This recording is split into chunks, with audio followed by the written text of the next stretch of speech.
You're listening to a Comics XF podcast.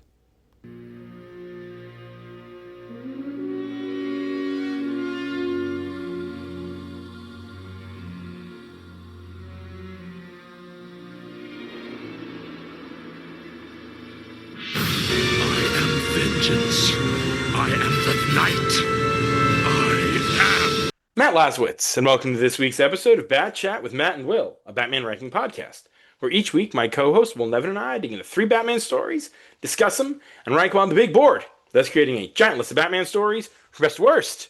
Will, how's it going tonight? Oh, it's going, as always.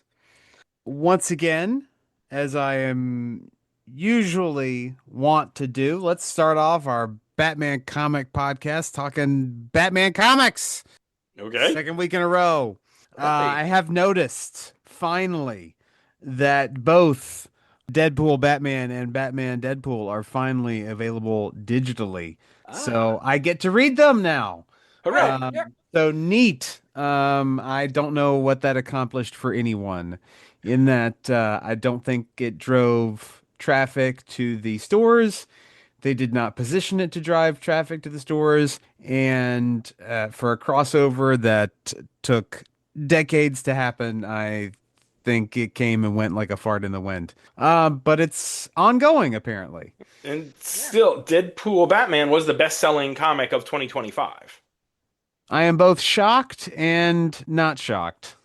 Yeah, no, a rough approximation of what the best-selling comics of 2025 came out, I think, last week or so, and it's difficult to tell with all the distributor stuff going on, but it is telling that aside from the 2 Batman Deadpool crossovers, Marvel does not show up on the best-selling comics of 2025 until spot number 22.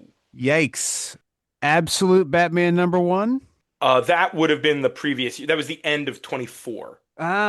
Years, time, very fluid. I have no idea what else would be on that list. So the top 5 are at number 5, DCKO #1. That is surprising. What, you don't think Punch Out Up sell? Just because you don't like it, Will, doesn't mean that everyone else who reads superhero comics does. You are in the minority of people who don't enjoy watching superheroes beat the hell out of each other. You people are strange, and you should feel bad. No, Yeah. I don't. I feel perfectly good. Other than being sick, but I feel perfectly good. 4 is Invincible Universe Battle Beast #1, which I'm fairly certain has a lot to do with various variant schemes. But Of course. a lot of these would have to do with variant schemes. Number 3 is Batman Deadpool. Number 2 is The Fraction Batman #1. And number 1 is Deadpool Batman #1. Everything from 7 to 14 are various absolute issues. Pretty much everything from 7 to 21 are various absolute issues plus Batman #2. And if I remember the news correctly, Marvel is wrapping up shop on the Ultimates line. Yep, which is the first Marvel book is Ultimate Wolverine #1. There are 6 Marvel books in the top 50. Ooh.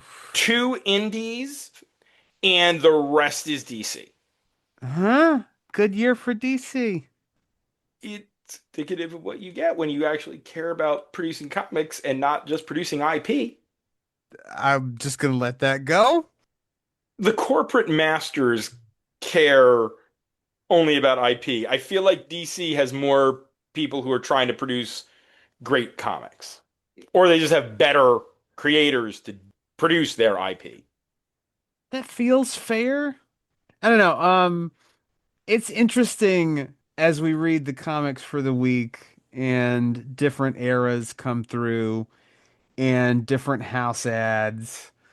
Tonight is very much of the, ooh, Bendis is here. It's not the Bendis is coming era of great fanfare, but it's still the, oh, Bendis is here and Bendis is doing things era.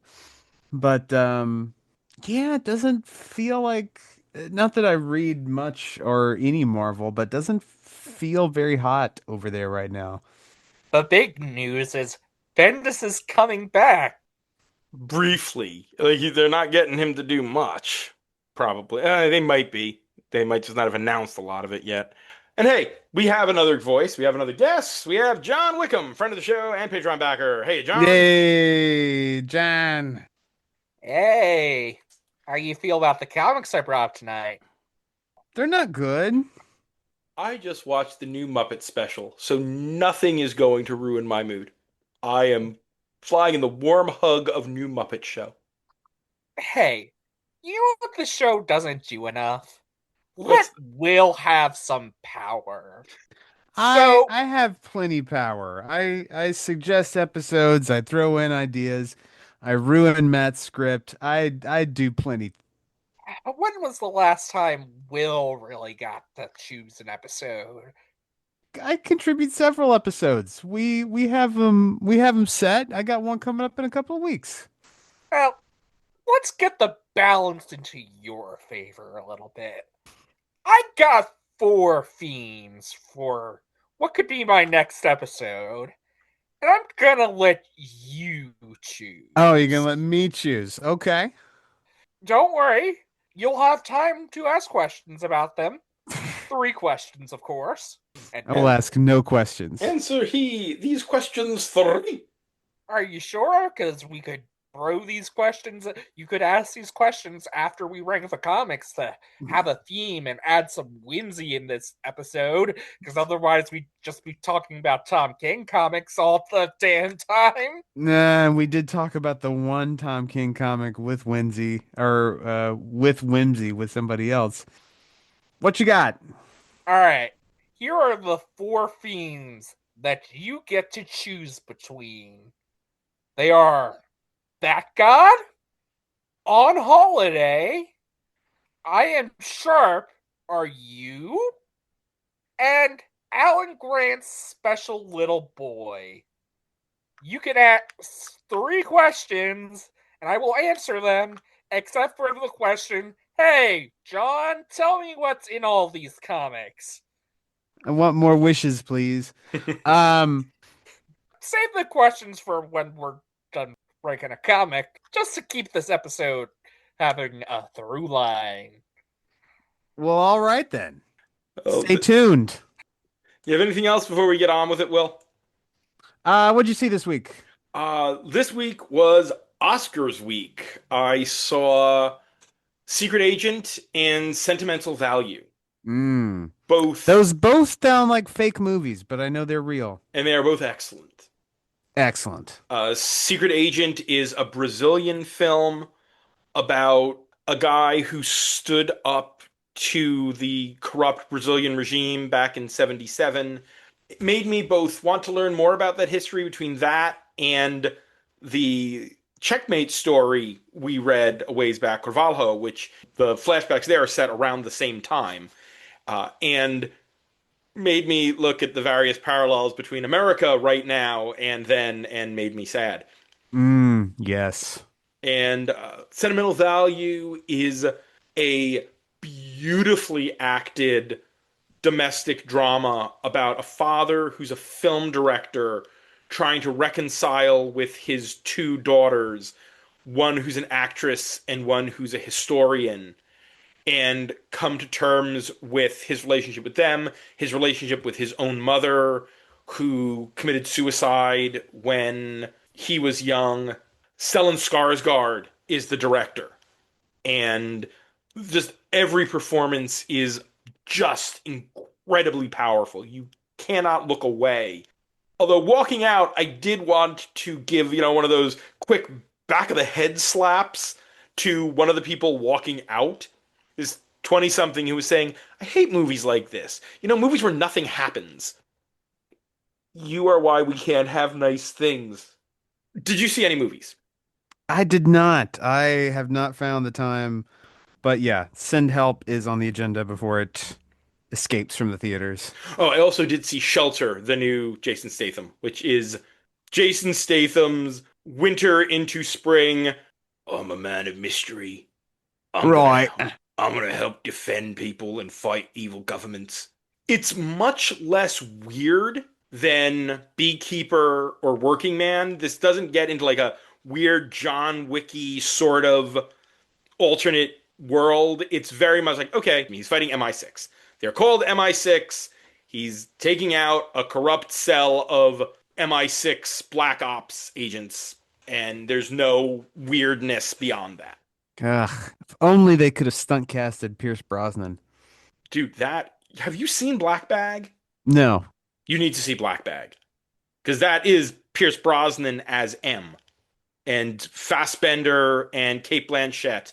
It is an incredible movie, and if it had been released later in the year, I think it probably could have gotten some Oscar buzz.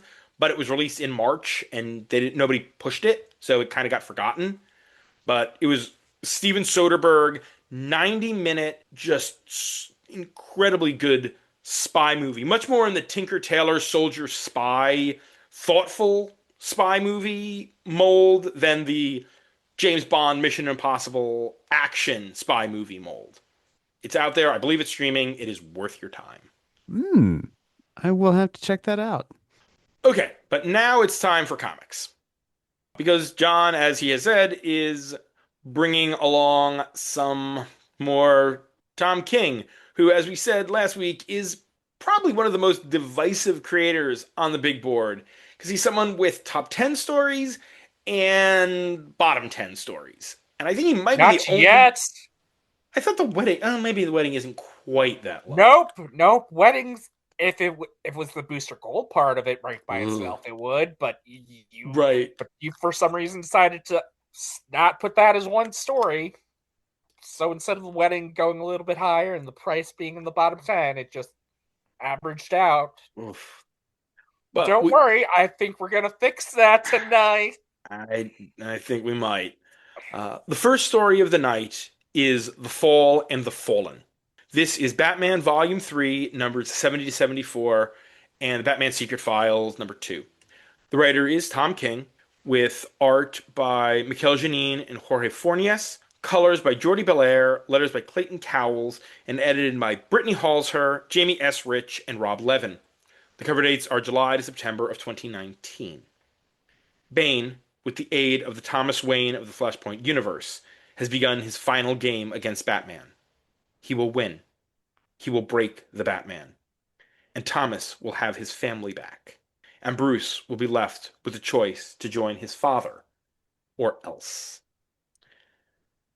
When we discuss the Secret Files, I'll go through those credits, but it is such a minor part of this and really has not much to do with anything. It feels like it was just sort of jammed into this trade that I'm not going to go through 5 creative teams for something that we are going to not talk too much about. Oh, I got notes about the Secret Files. Oh, yeah. I've got the creators if we need them. But, yeah. It is a minor point compared to The Fallen, the main story. So, yes, this is the penultimate arc of the King run. This is after Nightmares and before City of Bane. It is a lot of moving pieces into place. And a lot of summarizing. Yes. There's an entire issue that is dedicated to explaining Bane's plan. It is basically a giant parlor scene against Bane just beating the hell out of Batman. Which is different than I guess it's the same as the issue that is pinups explaining all of the other arcs. If you need 22 pages to explain your run up to this point, you've done something wrong. Yeah. When you probably could have used 22 pages to just explain what the fuck story you're telling now is. Okay. I want to break this down issue by issue with a 5-issue. Okie doke. Issue 70. Basically a callback to that one issue in I Am Bane, where Bane breaks through Arkham Asylum. Except this time it's Batman breaking out. Which is in itself a callback to Arkham Asylum, A Serious House on Serious Earth. because we are using not just the characters from that, but mostly focusing on the characters from that. That you have Maxi Zeus in such a prominent position is a clear indicator that you are riffing on Sirius House on Sirius Earth. And one of King's more pretentious affectations is Maxi Zeus quoting classic poetry, most of which is stuff that Dante's Inferno, sure, but William Blake's Marriage of Heaven and Hell, that's a deep cut, Tom King. Honestly, maybe the best issue in this story arc. I don't know if I could pick any one over any of the others, but Issue 2. Batman tries to recruit his allies to convince them Bane's been evil, except Bane somehow fooled the Bat family. And we get a Rick Grayson mention. oh, Rick Grayson. Meanwhile, that's the one plot while we were paralleling or cutting between that and Bruce heading up to the manor to meet Bane with two different artists, Mikel Janin on the Bat Fam and Jorge Fornes on the stuff in the quote-unquote present of Bruce in the manor. And also, this is where Thomas Wayne Batman shows up. We'll get back to him, because he gets the last two issues to himself. And Alfred's calling Bane Master Bane, which is a choice. Then issue 3. That's the long-ass monologue, where Flashpoint Batman saying, "Wow, Bane, you sure picked up a good scheme." Scheme that is one of the ultimate examples of the TV trope of the Batman gambit. I know everyone so well that I will place them in exactly the right position that all the dominoes fall, and any one aspect of the plan not working would make the entire thing collapse like a house of cards. I also do not understand how Bane, smart guy that he is, don't get me wrong, can reprogram a 25th century robot. Well, he didn't. That was Riddler's job. Oh, right, and we'll get there eventually. Oof. Will, you want to take a comment on this one? Most of this was simply just boring. You know, I obviously read this as it was coming out, and this run was over. It was done. That's why he never got to 100. That's why there was just no steam behind any of this, because this had been so decompressed. And this arc especially is frustrating because there is so much to explore between Batman and Thomas. There is so much material here, and it gets 2 issues, and most of that is just traipsing through the desert, and you get one scene where we kind of have a resolution between those two. Well, And hold on. They're not just creeping through the desert. They're singing home on the range in the desert. well, of course, we have to, we have to add some structure and some weirdness to it because it's King. But I think this arc is a good sort of stand-in for the King run as a whole. I mean, it's beautiful, it's confusing, it's plotting in parts, it's absolutely stupid, but there's a spark, there's something here, but it didn't work. So the first 3 issues are all Bane, and Bane breaks the bat again. While the last 2 issues are the ones that are about the thing we should be focusing on, which is Thomas Wayne in the desert with Bruce trying to bring back Martha to life. Thomas Wayne, who went to the Tommy Elliott School of Medicine, who can just do everything. Nowhere here does Bruce say, "You're not my father." I'm sure that he must say that by the end of City of Bane. I've only read that once, and I am not looking forward to reading it again. But nowhere at this point does he say, "You could bring her back. She's not your wife. You're not my father. That You creep. that was something I was thinking about. It's like he certainly didn't bring his Martha over here, which was something that was oddly unexplored. But I guess you just didn't have any space for Bruce to learn what happened to that other world's Well, well, Martha Wayne. Thomas avoids that. There's one time Yeah, Bruce I know, I know, I asks, know, I know. Do you remember what happened to Flashpoint Martha Wayne? "Oh I yeah, do. I do. She becomes Joker. But I forgot where I was going there. Yes. It also feels weird that Flashpoint Thomas Wayne can just take out ninjas that even Batman couldn't notice. Because, like, Flashpoint Batman was more ragtag about the training. oh yeah." No, it is a clear example of Tom King's power creep for characters that he thinks are important. We will see that in all three of the stories tonight, making characters considerably different and upping their skill levels and their abilities because Tom King needs that to suit the story he's trying to tell. So let's talk about the final issue. With another story of Bruce having really creepy tastes in books when he was a kid. Because we've already seen this in one of the King arcs. I can't remember which one. It's the one where Dick Grayson gets shot in the head. Well, it's this, or they're talking about the Velt. This is a callback to the arc where Dick Grayson got shot in the head. Okay. But there's definitely another King arc. I mean, it might be where they're talking about reading the Velt, which is another incredibly inappropriate story to read a small child.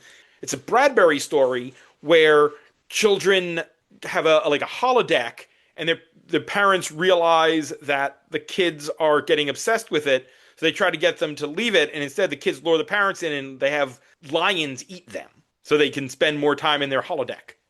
Well, who would leave the holodeck? Not the parents anymore after that. According to Star Trek, Moriarty. True. Not Reg Barkley.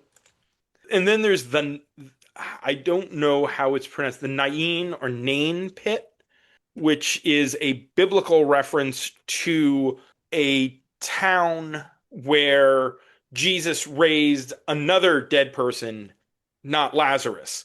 And again, this is frustrating because Thomas just assumes that Bruce will be like, okay, I'll exchange the life of one person for my dead mother. And Bruce never says, I don't take lives. That's not how I work. He just fights Thomas.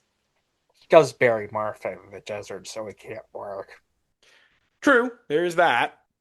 And despite how good Thomas Wayne is, sound sleeper. Yes. And Bruce just carrying his mom's corpse through the desert to bury it. These 5 issues should have been 2, Three. 3. Three It is sounds about right. ridiculously decompressed. But it is very pretty. Mikel Janin and Jorge Fornes draw beautiful comics. It's a very Do they work well together? I think they worked well together in the first of those 2 issues where they cut back and forth. The Bruce in the Batcave, Bat Family in Arkham. I don't think anything is going to save 20 to 22 pages of exposition with Fornes drawing the fight and Janine just giving us 1 or 2 page spreads recapping arcs. the highlights. And like they make the highlights so boring, by the way. Which like it's hard to do when some of these stories aren't that great to begin with. I remember that City of Bane does some obnoxious lamp shading or explanation of this, but Bruce punching Tim, losing his temper, is not acceptable. Yes, it's explained that, oh, it's some kind of code. The exact way that he punched him delivered a message to the Bat family. But there's better ways to do that than punching your kid. We use words. This is kind of a joyless story, which which made it such a relief when we got to the Secret Files #2 with that fun little Joker story of him trying to steal Batman's suit. Yeah. Andy Kubert's a really good artist. They really need to stop letting him trying to write. It's just very meh. Hey, you couldn't do much damage in 6 or 7 pages. And we got that. Then a ham-fisted psycho pirate story, a middling Riddler story, Hugo Strange deciding that he's Jigsaw, and a Bane story that's just kind of there. I do like Strange trying to jigsaw his way. Yeah, of these, I think that one might have been the most interesting of the 5. That one being Steve Orlando and Eduardo Rousseau art. So the art was really nice looking. This is a fairly uneventful, unmemorable special. What did you two have as the answer to Riddler's riddle? Well, if I made nothing else in this show clear, my answer to any of the Riddler's riddles is punching him in the head. Well, yeah, but we're gonna see a story where apparently you can't punch Riddler anymore. You like your Playfair mysteries, and the editor's note said you could figure it out. I did not. I should probably reread it and try to solve the riddle, but it's Riddler. I find him remarkably frustrating. It's not gonna be a good night, man. Was the answer alone? The best I could come up with. Why does Riddler keep going after Batman? The answer I came up with is can't play alone, because can't was the answer to one of the riddles. The sign on the playhouse house was those bulbs were darkened, and then the title of the story was alone, but that's a meta thing, and I wasn't sure if that fit, but Yeah, it does fit, because at the end there's notes on the camera say if you organize them that way, you get a loan. well, there you go. Okay, can't play alone. There we go. Also, Riddler sure does kill a bunch of people in that story. It's weird to have a more bloody Riddler story than a Joker story. As we will see, the fine line between Riddler and Joker is exceeding blurred in this particular era. We'll get there. Anyone have anything else? Oh, I'm gonna need a while before we try to do City of Bane, if we ever do it. Oh, that means it's time, but the fall of the fallen and on the big board. We are at 675 stories on the big board. God damn. Number 1 is Post-Crisis Origin of Batman, Batman Year 1.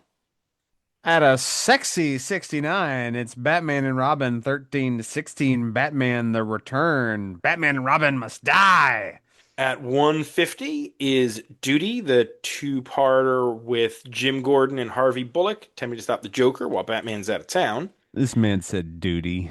At 300 is Death Mask, not the one from the manga episode, but the one by Archie Goodwin and Jim Aparo. Coming in real high, not nearly as close to the bottom as it once was at 420, it's Scooby-Doo Team Up number 18, Doggone Crisis. And all the way at the bottom at 675, it's 3 Jokers. Woo-wee! That's a bad mama jama. I think this is probably the story of the night that I felt the least frustrated by, which means wherever we place it, anything else is going below it. Does this clear 500? No. No, I was going to ask what was 600 right now. 600 is the first appearance of Poison Ivy. Silver Age silliness. I'd rather take Silver Age silliness over this. Yeah. So, just as a 613 is The Fall and Rise of Oswald Cobblepot, Part 1, the first arc of the Penguin ongoing, or maxi series. More happens there, but it might be more full of Tom King's bullshit. I mean, this did have a recap of all of Tom King's bullshit up to this point. That is a good point. The absolute floor is probably 625 and read all over, because that is where we're starting to get into truly problematic stuff. That's that Zaz story with Stephanie Brown and Bruce just being an unutterable dick to poor Stephanie. All right. I'm thinking above or below Spawn Batman. Where's that right now? 618. Okay. Because I like that Scarecrow Year One story, but I don't think I want to put that above this. Then let's put this right above that. This is the new 619. Sounds good? Hey, Will, Yes, sir. would you like to ask your first question? You've read too much Riddler, John. All right, go over my themes again. Your themes are That God, On Holiday, I Am Sharp, Are You, and Alan Grant's Special Little Boy. Is that sharp or shark? And that's not a question. That counts. Sharp. Sharp. Where are some places we're going on holiday? Well, it goes all around to the wonderful lands of Boston, Metropolis, and Guatemala. Those are places. Those are definitely places. Well, Will ruminates on that. Our second story of the night is An Unimportant Man. This is the Penguin numbers 6 to 7. The writer is Tom King, with art by Stevan Subic, colors by Marcello Maiolo, letters by Clayton Cowles, and edited by Ben Abernathy. The cover dates are March to April of 2024. Oswald Cobblepot is a nobody. He's a bartender at the Iceberg Lounge, one of the night spots controlled by the Falcone mob. But a decision and an alliance with Batman will set Cobblepot on a trajectory to the top of Gotham's mobs and into the Penguin. Maybe it's because I read this right after Riddler One Bad Day, but I don't think I have as many problems with this story as you guys do. My problem with this story is that I accept that continuity is a tool, not a rule. That you can ignore continuity as needed in many ways to support your story when it's not your own goddamn continuity. But Tom King constantly rewrites his own continuity. Penguin, before the King run, had no relation whatsoever to the Falcone mobs other than fighting them during the long Halloween Dark Victory era. Well, there's also Gotham to consider. But War of Jokes and Riddles firmly establishes that Penguin was Falcone's body man. He was walking around, carrying Falcone's umbrella and doing favors for Falcone, or doing his bidding, which completely contradicts this origin. King can't be bothered to keep straight the things he has created himself. And the one line that made me spit in rage. Oh my goodness. Spitting in rage. Is the dumbass line about... Can I guess the line? Please. Is it the one where the book talks about how a man fell into acid? Yes. Yep. That somehow the Penguin is responsible for the Joker's origin. I would love for someone in an interview to ask Tom King what his feelings are about the Joker. Because it really feels to me like King is constantly cutting the knees out from under the Joker, as we will see in the next story as well. For as long a run as King's run is, there are really only two Joker stories. War of Jokes and Riddles, which is more of a Riddler story, and the two-parter right before the wedding. I feel like King doesn't have a lot of affection for the Joker and just sort of uses him because it's expected. Mm. I will say, John, it occurred to me after I had done all the reading that we probably, instead of Fall and the Fallen, we probably should have done that Brave and the Bold serial that retold the first Joker story. Because then we would have had 3 reimaginings of origins of Bat villains by Tom King. And we also wouldn't have had to have read the Fall of the Fallen. Yeah, but we would have had to read that. Mm, Which that's is true. more Mitch Gerrard's, which means so many more 9-panel grids. So many more. We'll get there in a few minutes. I just wanted something from the main King run, It's fair. Batman run. The Well- thing that was irritating for me is that we take 2 very strong, compelling characters in both Batman and Penguin. And yes, we can have different Penguin origins. We can have different settings. I think he can be a very interesting character. As we've talked about, I think the best Cobblepot is my father, my grandfather, they squandered the family name. I am nothing. I'm trying to rise up to be something. And, I'll stab anybody in the back who gets in my way. I will invent enemies to motivate myself. He is a true psychopath in the crime world, and he's effective. But this story makes both him and Batman very small and almost meaningless. There's no great mystery when we get to the end and Batman kind of ruminates, "Oh, who's using who? Like, who gives a fuck? You've just done his dirty work and you just got really lazy." I can't imagine the information that Penguin was able to gather at the bar and give to Batman was so compelling that Batman couldn't find it out on his own. Like, it's a contrived story. It's a lazy story, and it takes 2 really strong characters, and the sum is less than its parts.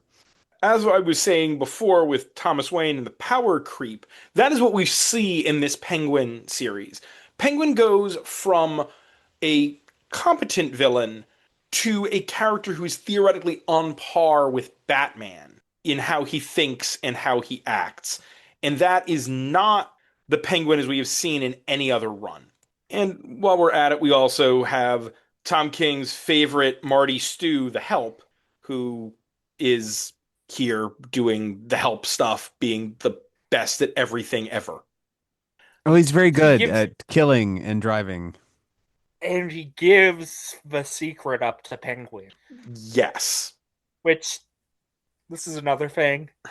Too many people know the secret. Too many of Batman's villains know the secret at this point. Yes. Listen, Bane should know, because that is core to who Bane is. Joker should know, but shouldn't let on that he knows. Because Joker doesn't care. That's it. And Raish. I guess this is probably not technically canon. It is very much not canon, even though it was supposed to be. I mean, again, it ignores so much of the things going on around it. As we saw in the first arc, I think it was the first half, maybe it was in the second, and equally frustrated. Gordon was commissioner in that story, despite it being the Commissioner Montoya era. King couldn't be bothered to write Renee Montoya, couldn't be bothered to see who was Commissioner of Police in the mainline book, so he just had it be Gordon. But also, it kind of is in continuity at the same time, because how else does Penguin get back to Gotham's underworld PowerPoint? Right. I mean, it has to technically have happened, but no one acknowledges any of the details of it. It's just, and Penguin's back.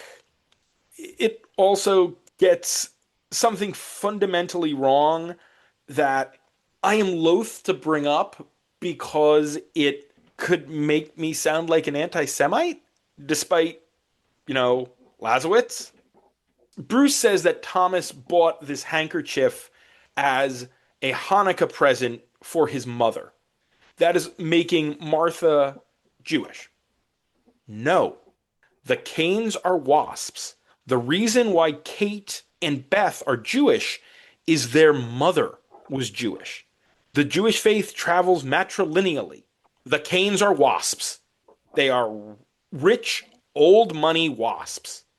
That is why Bob Kane changed his last name to Kane, because he wanted to sound waspy. Because nobody was accepting Jews in the kind of polite society that he wanted to appear to be a member of. You get the sense that King is not the same kind of comic nerd that Grant Morrison or Mark Waid is. No, King very much wants to tell the stories that King wants to tell and will bend the characters to suit the story he wants to tell. Which in itself is not a problem if you're writing Black Label stories or Elseworld stories, or if you're not breaking things. You can ignore canon and continuity in little respects, and you can ignore it if it's for the purpose of telling a story that is not just to please yourself. But Tom King wants to write Tom King stories that are all deeply dark, deeply brooding, deeply rooted in trauma and despair. Art's good. Yes. Oh, I really like Savich. Someday soon we will cover that Riddler Year One that he drew, that Paul Dano wrote. That was very good. The book's so good, makes me want to fight Paul Dano. You can write or you can act. You can't do both, you asshole. Fuck you. And how do we take the concept that the Penguin is simply an affectation? That he's not actually the Penguin? This was just a whole big ruse to allow him to cop insanity pleas over and over again. No, that's dumb. I hated that. Penguin should just be allowed to rob people with his umbrellas just because he feels like it. And it's also not even an original idea, because we've seen that idea put forth in various stories about the Joker. What drives me crazy is that King, as I said, does not seem to have any real affection for the Joker as a character, but he keeps trying to turn other Batman villains into the Joker. Whether it's the Penguin. We will definitely get there. Yeah, whether it's the Penguin or the Riddler, they are moving into a Joker mold. The Penguin is not the casual killer that he is in this. He kills, but he does it in a very measured, very intentional way. He's not throwing a fit. And here, each killing seems to be rage-based. If he hadn't killed the one enforcer of his, the bartender, and just kind of beaten him, saying that, Batman doesn't answer to me, he is vengeance, he is the night. Really? You're really dropping that one in here, Tom King? Then it would have been a reason thing, because then the guy would be able to spread that as a reason for Cobblepot's rage. But no, it's just there because Cobblepot has to be an unpredictable killer. And this continues the same narrative device that this entire series does, that it is constantly shifting points of view to everyone who isn't Cobblepot. Because we have to have a gimmick. We have to do something that makes the story impossible to, read. I'm going to be honest. I read this after the third story tonight, and the gimmick worked for me until I read the rest of the series, and I was like, oh, this isn't just a gimmick for the flashback story.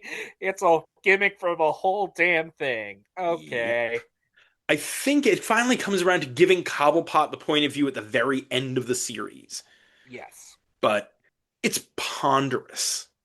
Here's the thing. I kind of like the first issue of this, but the second issue is not good.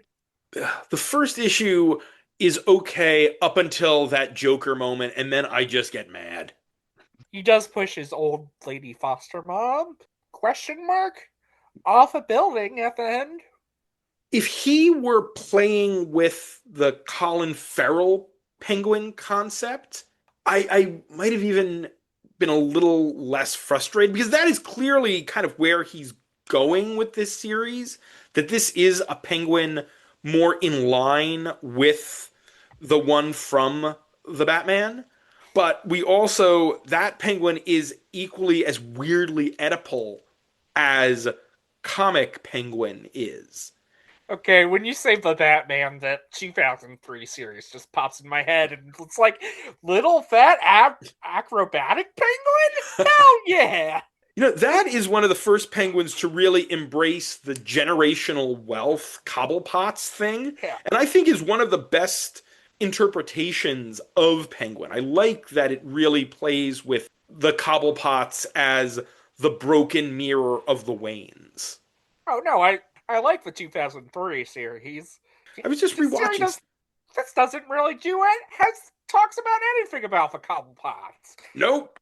Nope. This is inspired by the 2022 movie and Tom King's own weird hangups. All right, that means it's tied. But Penguin 6-7. Ha ha ha ha ha. An unimportant man on the big board. Will Nevin, friend with the children. Okay, so if our ceiling tonight is 619, I'd put this above the wedding at 641. I was gonna say the wedding is the next tent pole here. Okay. Maybe above War Games 637. Yeah, I would put it above Pushback, that Hush story from Gotham Knights. Ugh. That's real not good. It's interesting. I think The Night of Thanks But No Thanks at 632 equally fundamentally misunderstands Batman. Here, Batman's a schlub who just keeps taking from Cobblepot, even though he knows that it's not a good move. That's the story where he's like, boy, I didn't get to beat anybody up tonight. Man, that what a sucky night that is. And then above that, 631, the Teen Titans number 0 from the New 52 fundamentally misunderstands Tim Drake to a level that is painful. I mean, we are almost at the bottom of the list here. So none of these are going to be any good. Like you don't want to sit down and reread any of these. Matt, were these two issues more of a personal attack on you than the Teen Titans Zero? No, that was a very personal attack directly on me. But I have to take into account that that is completely ignored, as is this, frankly, at this point. But I think this is the pocket. This is right where we are. This is one shitty hot pocket. Yeah. I think we go in between those two, below Red Robin, above the Night of Thanks But No Thanks. New 632. Yeah, because a story by Harlan Ellison should be better than that. All right, well, now it's time for your second question. Tick tock, baby. Too many Riddler comics. Well, it's a better Riddler concept than what we got coming up. Mm-hmm. Who are some of the characters in whatever the sharp theme is? You got Batman, of course. Oh, well, that's important. Croc, Catwoman, and Wonder Woman. Croc, Catwoman, and Wonder Woman. Okay. And our final story of the night is Dreadful Reigns. This is Batman, One Bad Day, The Riddler #1. The writer is Tom King, with art and colors by Mitch Gerrits, letters by Clayton Cowles, and edited by Jessica Burby, Dave Wielgoss, and Ben Abernathy. The cover date is October of 2022. The game has changed. After years of riddle and solution, something is different with the Riddler. He has killed a man for seemingly no reason and with no clue or riddle. Batman must journey into Riddler's past and determine what has caused his old foe's change and what it means for Gotham.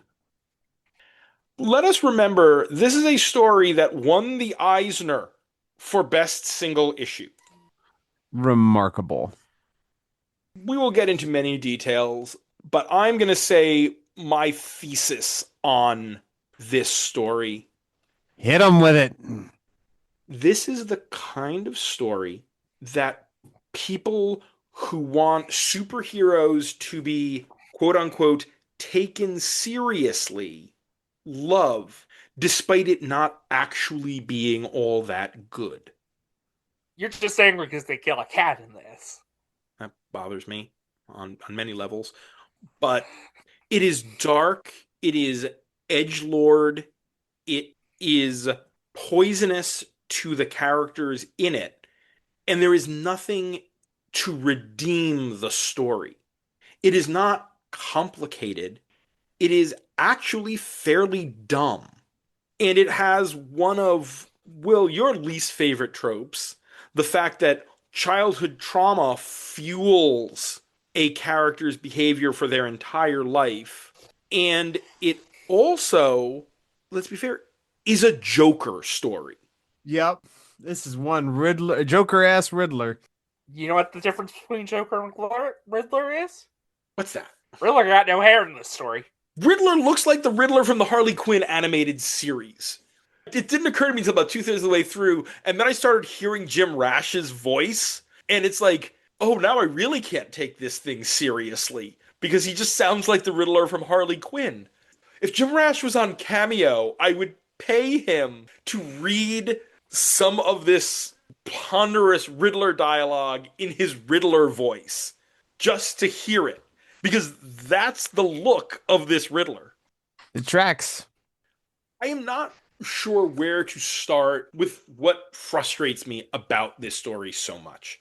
I really went into this read trying to exit my preconceptions, exit my frustrations at Tom King, and try to read this thing with new eyes, not coming in with all of the baggage. I don't know if I didn't, or if it is as frustrating as it is even trying to not take into account all of that. Do you want to talk about how Riddler doesn't like riddles? It is a similar deconstruction of Riddler as the deconstruction of Penguin in that previous story. It's that none of these villains are at all whimsical. They all have to be the Joker. They all have to be monsters. And so we take a little bit of the classic Riddler origin, because one of the foundational bits of the Riddler origin is him cheating on a puzzle, a riddle. But in the original version, he wins and gets a feel for it. Here, he loses and turns into a 12-year-old murderer, giving him a convoluted, bleak backstory, or adding to his convoluted, bleak backstory. His backstories from this are just so completely different from the previous backstories. Oh, yes. Previous backstories, Riddler was blue collar, Yeah. public school student. Whereas here he's not an elite, but he has the connections of an elite. I am shocked that King didn't have him meet Bruce Wayne as a kid. And Riddler's not a dummy, but again, power creep. This Riddler is the smartest person in the DC universe. His father's like, he's smarter than Wayne, smarter than Holt, smarter than Luthor. No, we have never seen any indication that Eddie is that smart. I'll read from a review of this. What frustrates me about this is that this really furthers the darkening of the Riddler. The Riddler for years was not a psychotic killer. If someone were to die in his machinations, he wouldn't mourn them, but he wasn't Joker or Scarecrow reveling in pain and death. Even Scott Snyder's Riddler in Year Zero wasn't seeking violence. He was just about proving how smart he was and how everyone was sort of beneath his notice. This Riddler is a sadist. He has zero compunctions about anything. Why do we need this? Is it a result of the Jigsaw-esque Riddler from The Batman? Or is it just this vibe that, unless the villain is a joke, parentheses, see Kite Man or Condiment King, any Batman-related villain must kill without a thought? Riddler's lack of homicidal tendencies made him unique in the upper pantheon of bat rogues. Now, more than ever, he's Joker light. Sounds about right. You know who wrote that? I have a feeling because there's the Mhm. use of a couple of words there Matt that, Oswitz? yeah, I have a feeling like there are specific words there that are very much the words I use when talking about this kind of thing. Yes, I went back to our original review from this from 3 years ago. God, Still sucks. yeah.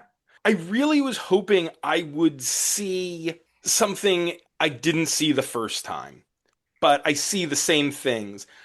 The Riddler gave Joker the scheme for killing Joke is, again, another cutting the knees out from under the Joker. The And jo- way too fucking meta for your line of, hey, let's explore what the one bad thing can do, you know? right. Just lame and showy. And King's line that he gives to Riddler about, Joker's really not a planner. Then you don't know the Joker. You're taking that line from The Dark Knight, about I'm a dog chasing a car. I wouldn't know what to do with it when I caught it, which is the biggest bullshit line in the movie, intentionally so. Joker would fuck that car. Joker knows exactly what he's doing at every moment. If there is one villain who is, in many ways, putting on the show of insanity, it is the Joker. The Joker is a sociopath. The Joker has zero human emotions, human reference, but he is always aware of exactly what he's doing. There is one emotionally true, effective scene that lasts 2 pages in this entire book to me. Oh. Okay, is it the little joke about how Riddler talks about how he stole $1 from Bruce Wayne's safe just to say, well, Bruce, that mystery's solved now? No, that was actually Like, one of the better lines. The scene where Bruce is standing over the dead guy's grave with his widow. Mm.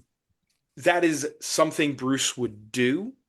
And the way King wrote her, if there's one writer in comics who absolutely you'd have to say this is a guy who understands and can write grieving characters, it is Tom King.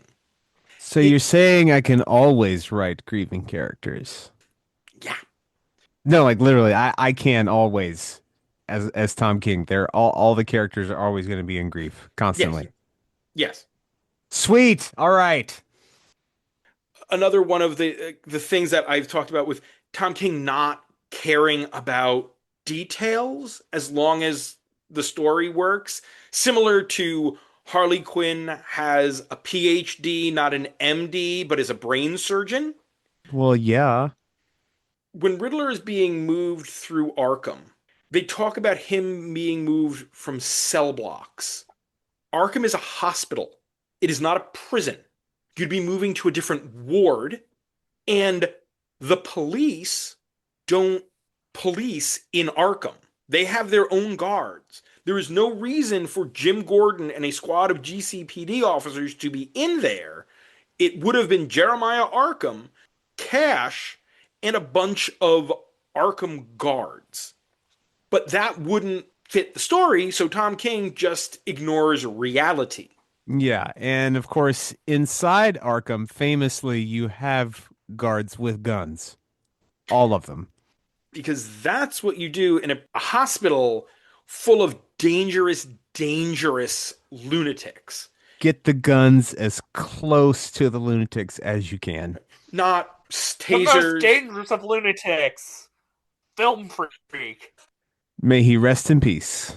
Again, that guy, I think that is the third or fourth death of Film Freak. That scene that you mentioned, John, with Riddler talking about stealing that dollar, that is a Joker ass scene. I stared at your robins. I was in there looking at them. This Riddler is doing that Joker thing that you talk about, Will. The pay attention to me thing. This is literally half the story. Like, where's Batman? Why won't Batman talk to me? Please get Batman to talk to me. I'm gonna But keep killing until he talks to me. and the whole thing he's trying to get him to say to him is don't talk to me again. Now the two final frustrating points of this. Oh, I got more than two. Okay. Why don't you go through some of them? Because both of mine have to do with the ending. Both Riddler's scheme and Okay. how Batman responds to it in the very end. Okay. One, I don't think this Tom King fellow likes Batman that much. That's true for all three stories. Makes Batman look like a fucking idiot during all three of them in different ways. And in at least two of them, he doesn't redeem that. I mean, yes, depending on how you look at the end of the Fall of the Fallen, maybe. But in both of these, Batman is a dupe to the end. Kills off Film Freak, which, come on, boys. Why do you want to kill off Film Freak? Don't you, as a podcast that talks about movies all the time, there's more Film Freak content that should be had. That is true. I think there might be enough to do one episode, but I don't even think there's that much. There's at least two stories and one in Catwoman, apparently? Yes, I remember the Catwoman. So yeah, I guess there are three. So we could probably pull that off. On your note about Batman, he's also treads a little too close to the violent, punishery Batman early on when one of Riddler's henches is willing to talk and he continues to torment the guy even after he says he'll talk. He does some waterboarding with what, Will? Shark Watch. Yep, had to make sure we got to that. Puts Riddler as this godlike figure, knows everything and everyone, where his knowledge of just existing of these people, these kids, of these cops, get them to shoot one another out of fear of. But what if he gets out instead of, I don't know, shooting Riddler in the fucking head? Yeah.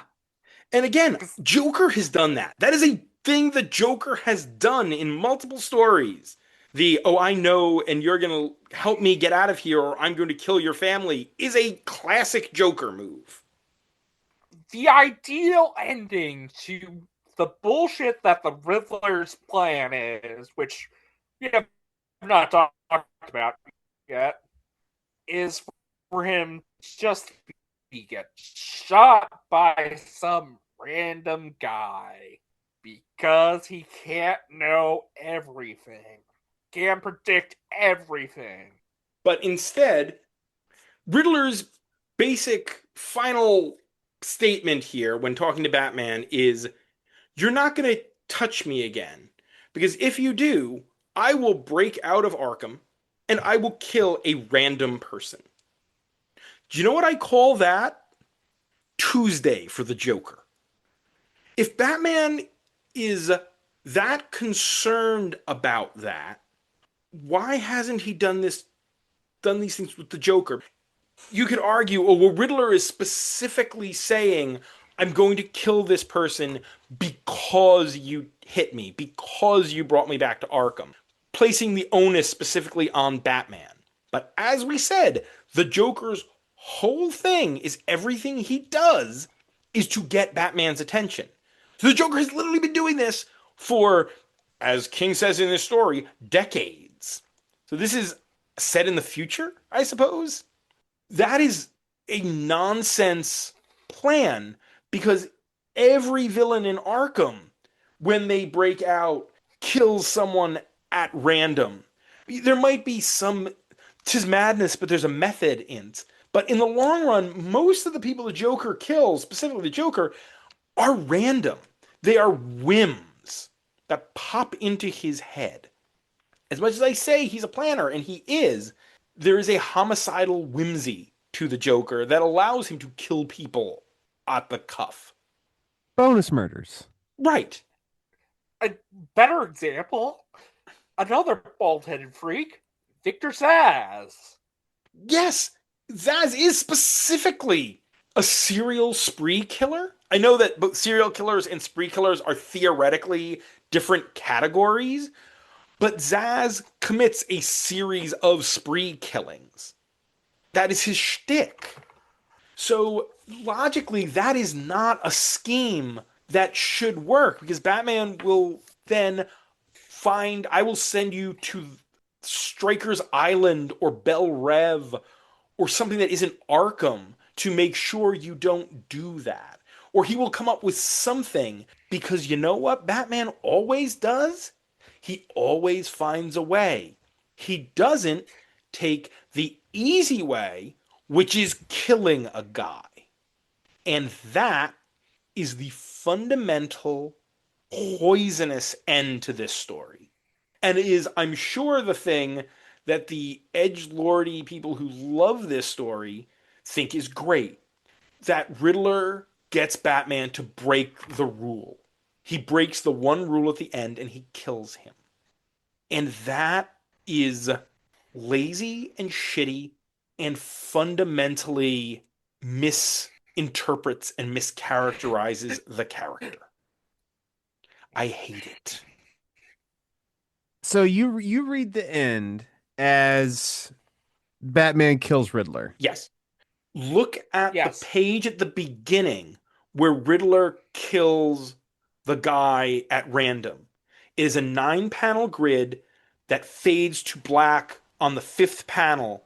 Where he dies. Right. It is the exact same panel structure as the last page with Batman and the Riddler. And this is Tom King. So the intentional formalism paralleling those two pages means that Bruce snaps Eddie's neck. Oh, that's something I did not recognize on either the first read or this read. Yeah, wow. This really sucks now. Art's not that great in this. Art's fine, but it's stuck in the formalism. Classic Mitch Gerard's problem. He works with Tom King, and all King lets him do are 9-panel grids and the occasional splash page. Yes, there are obviously pages that aren't precisely that, but it's all grids. Grids, grids, grids, grids, grids. So, like, the art style doesn't help this story out. I don't know if there's an art style that could. As we've said with other stories that I feel fall in the same range, it's just mean. It is a mean-spirited story. And also, it implies that Riddler could take out Cass or Steph or Jason or Dick. Right. Which, if you told any of them that, well, then Cass or Dick or Jason would handle the Riddler. They're Yes. not little children. Jason, or honestly Selina, would kill him. Neither of them are as hung up on the one rule as Bruce is. And Jason would take a long gun and kill him from 3 blocks away. He would line up a shot at that window and put one in his head. And Bruce would harumph and be angry about it. And honestly, Cass and Damian would probably just cripple the Riddler. This story bends not just Riddler, but Batman and everyone else to fit the story King's trying to tell. And I mean, I've said it 3 times already, but it's a Joker story. This is a Joker story that is bending the Riddler into the Joker. You can tell by how much of a reflection it is to the Killing Joke. At least the Killing Joke has, like, the Joker liking jokes. This has the Riddler hating riddles. Oh, I think we said it. Killing Joke is the worst good comic ever made.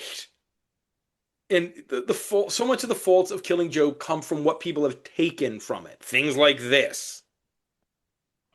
I can feel my blood pressure rising. Yeah, and again, to think that this was rewarded by the Eisners, I was personally amazed when that nomination came out, and I didn't see it then, and I certainly don't see it now. really made me doubt whether the Eisner people even read comics. There is a desire to be taken seriously, and King is an Eisner darling. And A film producer now. if you were to read this as a purely formalist exercise, sure, it is a good exercise. But you know what? Exercises aren't stories. Exercises are exercises. And that's all that this is. Batman, Riddler, Gordon, and stock characters. Yeah. Film freak.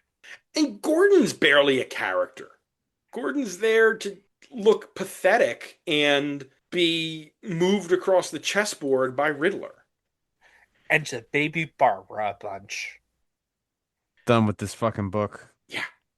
I don't want to read it again. I don't want to think about it again. I don't want to look at it again. We don't have to. Thank God. It's time to put one bad day Riddler on the big board.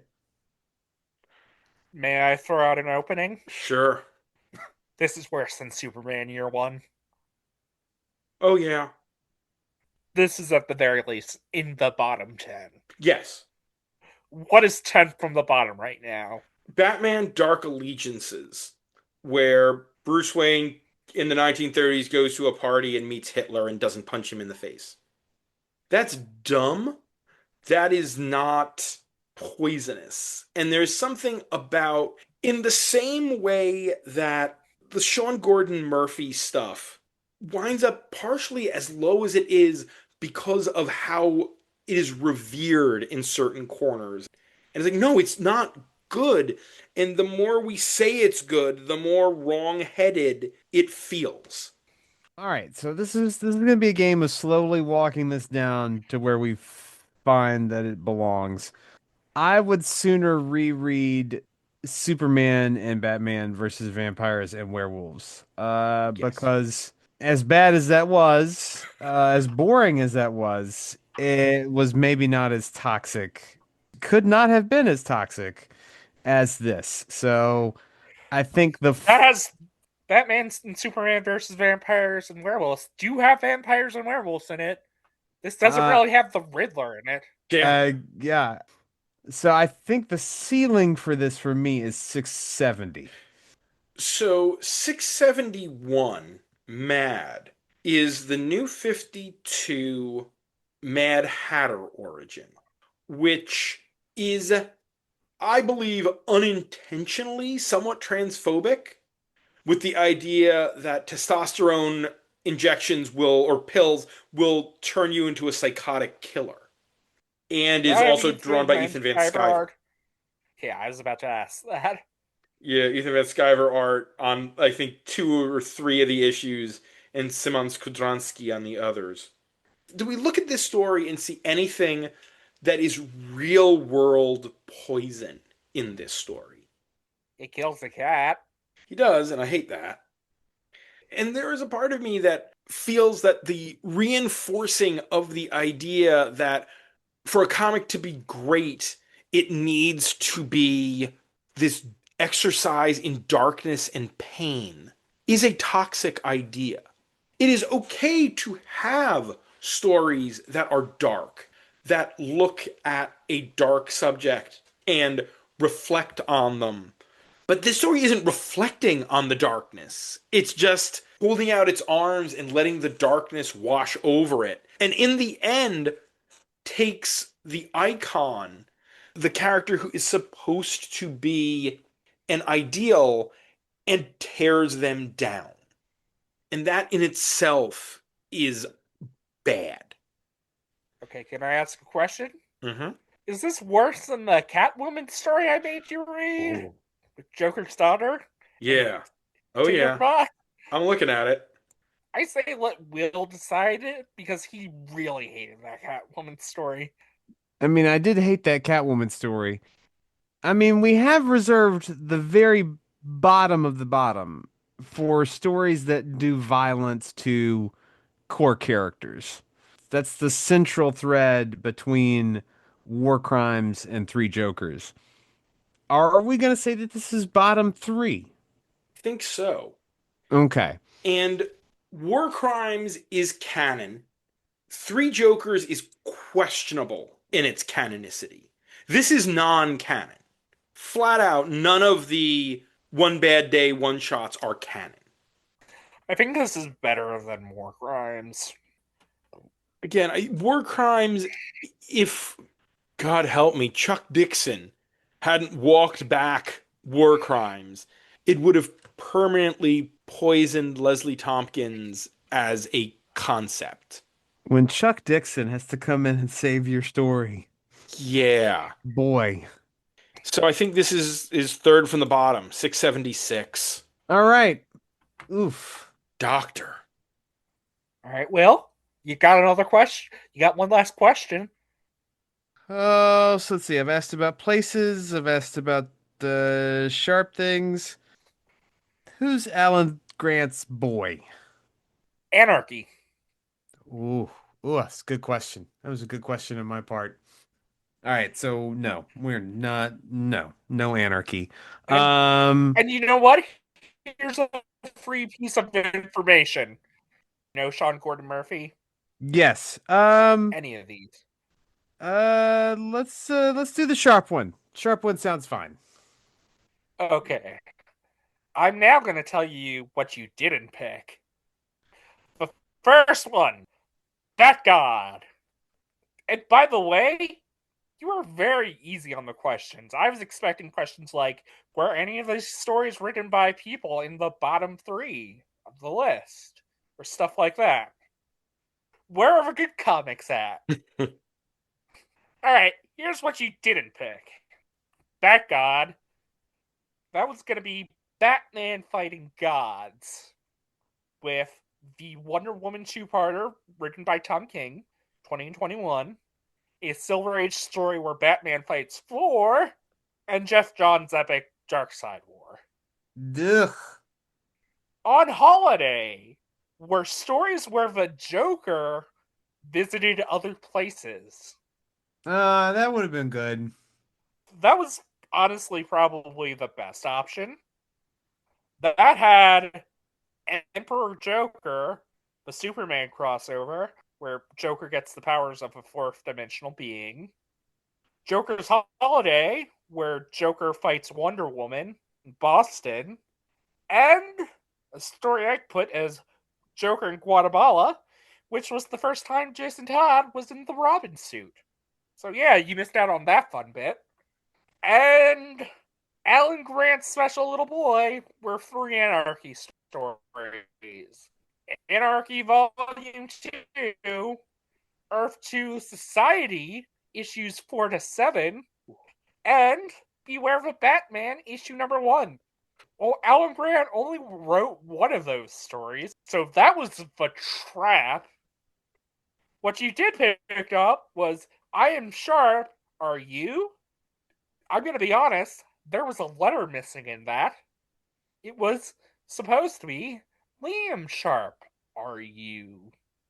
You got three Liam Sharp stories. As I said, very Riddler. I've already plugged them into the document. That will include Batman Reptilian with Garth Ennis, the writer, and Sharp on art. Batman and Wonder Woman, The Brave and the Bold, which is a writer-artist combination. And the third one, the Catwoman 80th anniversary special, where Liam Sharp writes a story. That one has That could have done a lot worse. Yeah. Oh, yeah. That- But yes. So Is that'll that- be in. Will that be our first Garth Ennis story? Feels like it can't be. He wrote one part of Contagion. The hitman in Gotham during Contagion story, but that's it. Ennis hasn't written a ton of Batman. He wrote Reptilian, the first arc of Hitman features Batman. He did a Legends of the Dark Knight two-parter called Freak Show. There's a Hitman Justice League miniseries that has a considerable amount of Batman. But that's about it. We'll do some Crossed in a bonus episode. Yeah, so Will, I'm not going to say you won, because you didn't pick the best option, but you didn't lose because you didn't fall into one of my 2 traps. Well, John, thank you for coming on the show as ever. We appreciate it. So when you have to read Batman Reptilian, remember, this is all your fault, Will. Hey, it's not anarchy. I will take it. That does do it for this week. Next week, Sam Hopper is joining us to talk about 3 stories featuring Catwoman. One from the Golden Age, one from the Silver Age, and one from the Bronze Age. Remember, you can support the podcast on Patreon at patreon.com/batchatwithmattandwill, where you can get shoutouts, bonus content, pick a story, and even come on the show. What are the bonus episodes for January and February? The January bonus episode was The Mark of Zorro, the classic black and white film that Bruce and the Waynes were leaving right before, Joe Chill, plus the Batman the Animated Series episode Beware the Grey Ghost, and a 3-parter from Batman 66 that featured the first on-screen appearance by Rob Reiner, the late, great Rob Reiner. Batman? Batman. Batman? Batman.